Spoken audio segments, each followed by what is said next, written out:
El problema de seguridad a nivel global es un tema muy preocupante en las Naciones Unidas, en virtud que se cometen crímenes locales, pero su impacto es a nivel global. Y han utilizado, repito, a medida que han bajado la guardia los gobiernos en cuanto a las barreras para entrar y salir de los mercados internacionales, pues el crimen organizado ha utilizado estos beneficios, estas lagunas que deja esta apertura comercial para cometer sus actos ilícitos. El crimen organizado transnacional abarca delitos graves, siempre van a tener un fin de lucro, y es desde el narcotráfico, trata de personas, lavado de dinero, tráfico ilegal de armas, de bienes, como lo conocemos como contrabando, y hasta delitos tecnológicos o los ciberdelitos. Eso es lo que contempla el problema global en cuanto a crimen organizado. ¿Sí? Hoy o en la actualidad, el crimen organizado es el que genera mayor recurso, que incluso la suma de todas las empresas de manera formal no alcanzan o están al 50% de lo que genera el crimen globalizado, el crimen organizado globalizado. Y esto es lo que ha generado que tenga un crecimiento exponencial. ¿Sí? El tema dice aquí es hacia una definición de comercio global organizado, y parte de lo que es la Convención de las Naciones Unidas sobre el Crimen Organizado Transnacional. Y esta misma organización, o este organismo, perdón, que depende de las Naciones Unidas, pues se ha declarado que no tiene una definición clara de lo que es el crimen organizado. Sabemos que hay crímenes que se cometen, sabemos que hay delincuentes, sabemos que hay organizaciones criminales, pero no hemos logrado definirlo, y por lo tanto el problema que tenemos es que si no logramos definirlo, no lo podemos regular, y está causando estragos a nivel global en todas las sociedades. Y repito, desde actos terroristas, el narcotráfico, en el cual México ha sido uno de los países donde sí podemos hablar que tenemos el número 1, y pues hay otros países que tienen el número 1 en tráfico de armas, y que México ha sido uno de los consumidores últimamente por el tipo de organizaciones que tiene el narcotráfico. Y pues últimamente lo que es el lavado de dinero, pues producto de toda esta financiación que genera el crimen organizado. Siguiente. Aquí decíamos que abarca todos los ámbitos, que son crímenes que se cometen de manera local, pero por su escala el impacto es global. Si quieres regresar un poquito.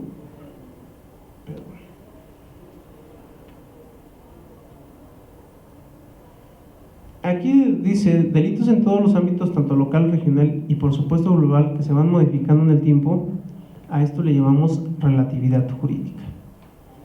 En este caso, la Convención para el Combate del Crimen Organizado establece que los nuevos tipos o las nuevas formas de cometer un delito con la tecnología han ido modificando su forma de operar, y esto es lo que ha venido cambiando la forma de cómo se puede combatir.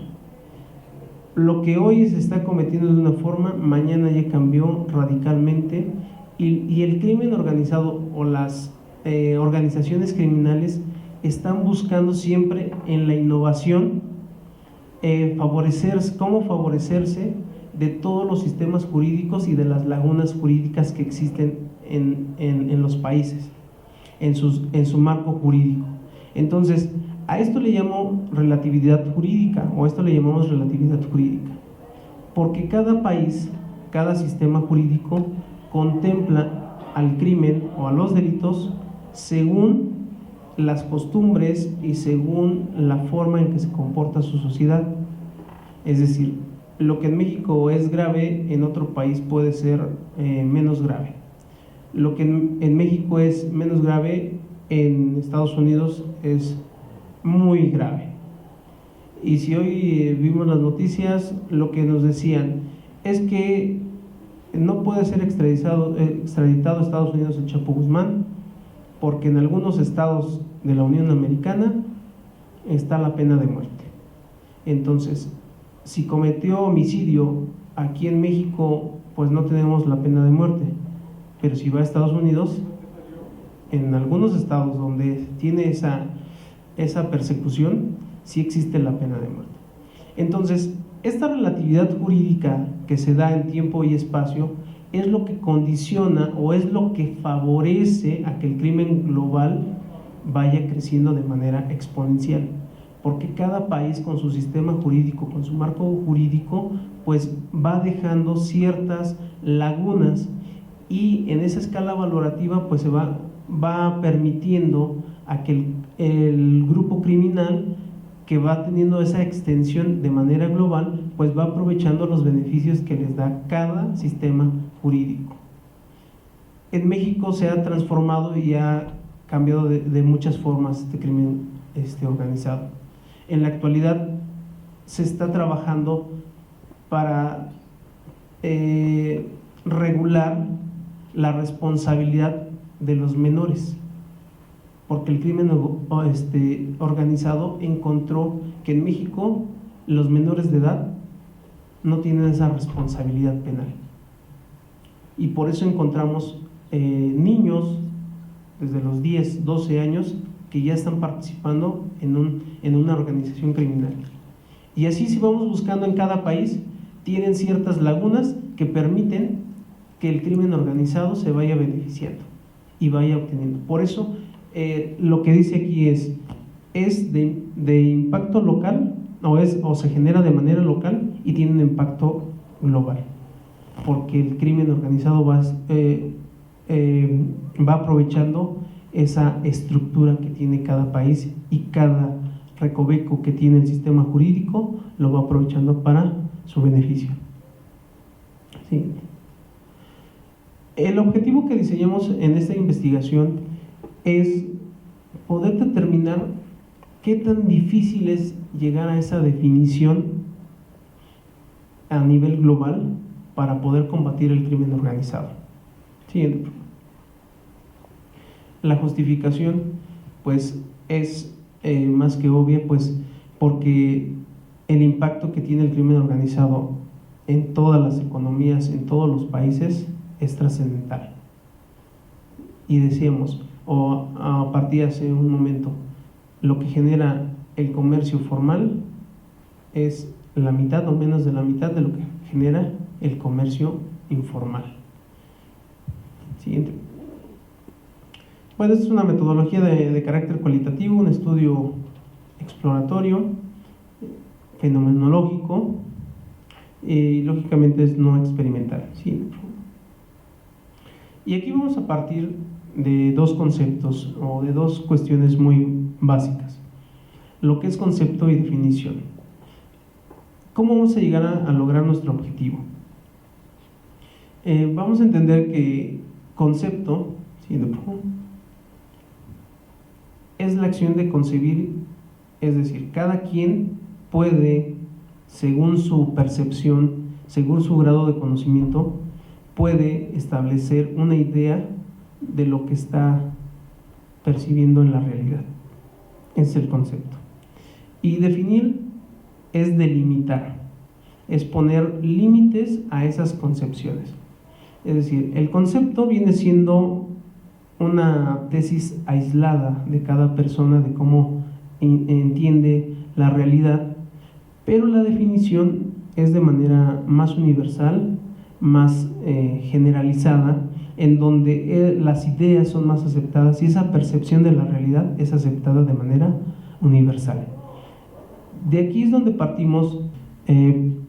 ¿Por qué es tan importante llegar a una definición? ¿O qué es lo que impide llegar a una definición sobre el crimen organizado? Y aquí es donde vamos a partir, entre concepto y definición. Siguiente. El sustento jurídico nos vamos a basar en dos teorías, o nos basamos en dos teorías, lo que es la teoría tridimensional del derecho y la teoría pura. La teoría tridimensional nos dice que el derecho lo puedes estudiar desde tres puntos de vista.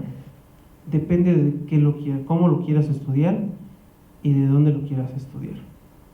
Este fenómeno del crimen global, pues podemos partir del realismo, como lo decía Miguel Reale, del fenómeno que está ocasionando este mal. Pero lo vamos a estudiar también, o lo podemos estudiar desde el punto de vista valorativo, porque cada sociedad establece su escala valorativa para establecer las conductas ilícitas.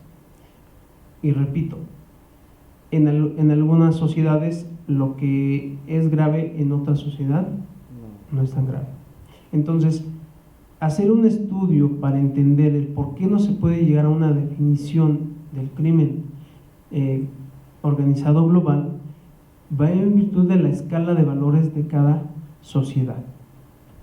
Y por lo tanto, si vamos a estudiar el derecho desde el punto positivista, es decir, el estudio de la norma, pues estas dos condicionantes, tanto la escala valorativa como la realidad, nos van a condicionar para poder plasmarlo en un código o llegar a un punto de escribir las conductas o de establecer las conductas típicas y antijurídicas.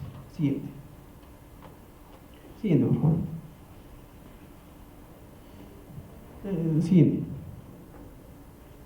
Vamos a llegar hasta la siguiente. Que la teoría pura del derecho, como lo conseguiría Hans Kelsen, que por ahí algunos críticos dicen, bueno, es que él tenía una idea errónea de lo que es el derecho, pero al final lo que él decía, o lo que vamos a rescatar de esta teoría, es que lo que te va a dar el sustento para regular ciertas conductas es el derecho normativo. ¿Sí?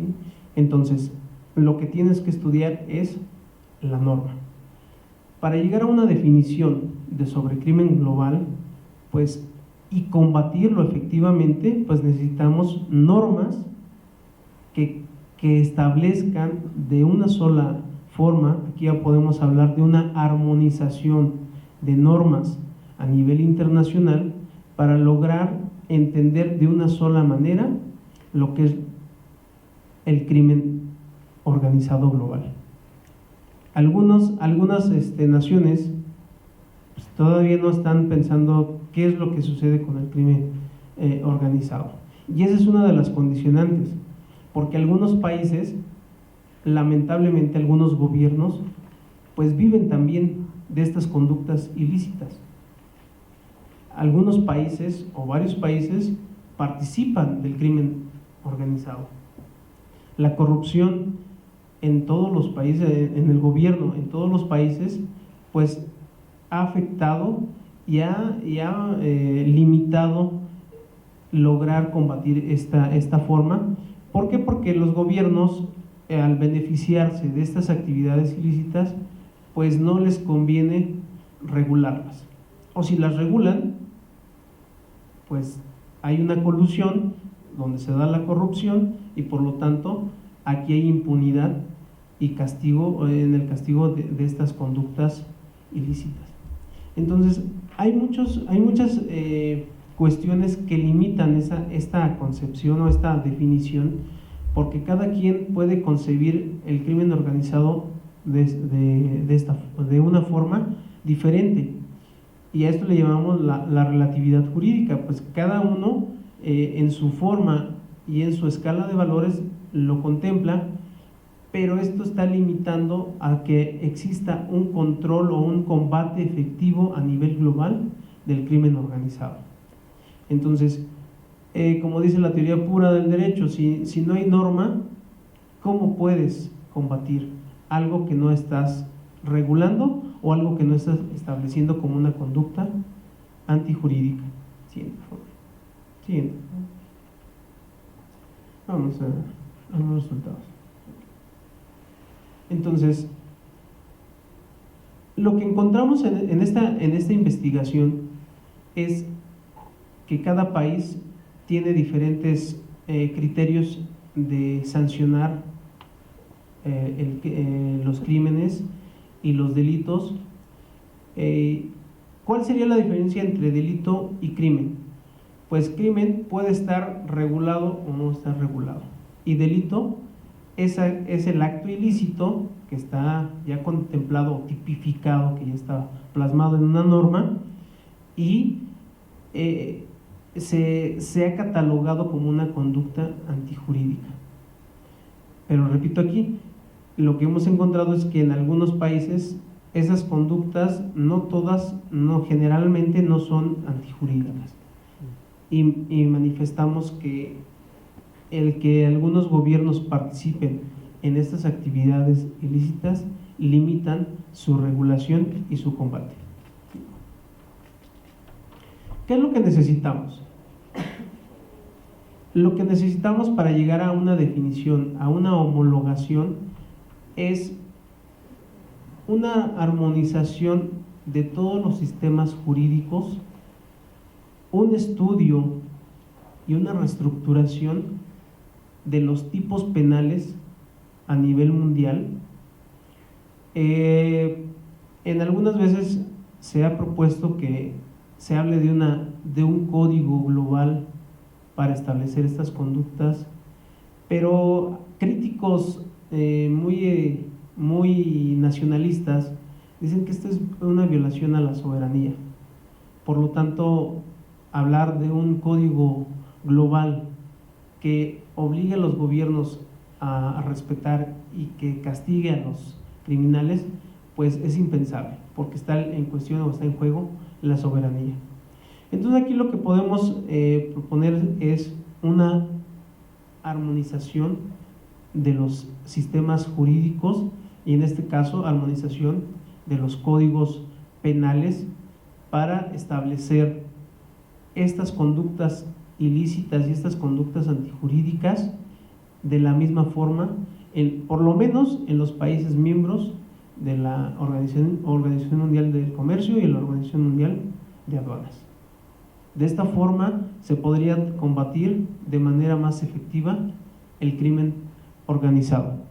Si bien es cierto que en el fenómeno de la globalización las conductas ilícitas van modificando su forma de expresión, pero recordemos que la norma jurídica es general y abstracta, y por lo tanto se deben de contemplar tipos de manera general, tipos que establezcan la expresión más generalizada para lograr esa armonización.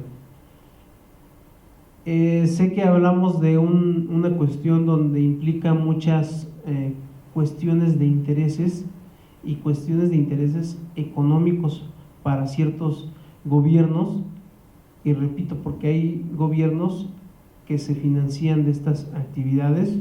Digo, Estados Unidos es uno de los mayores productores de armas y es el que tiene mayor beneficio del tráfico ilegal de armas, y pues América Latina, entre ellos México, pues con la actividad del narcotráfico, que es su producto estrella, lo podemos llamar,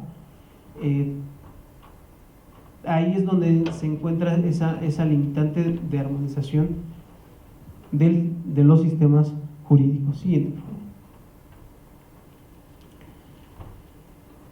Lo que encontramos, bueno, que las Naciones Unidas lo único que menciona sobre crimen organizado es que está conformado por un grupo de 3 o más personas, y que esas 3 o más personas lo hacen con fines de lucro y que son delitos graves.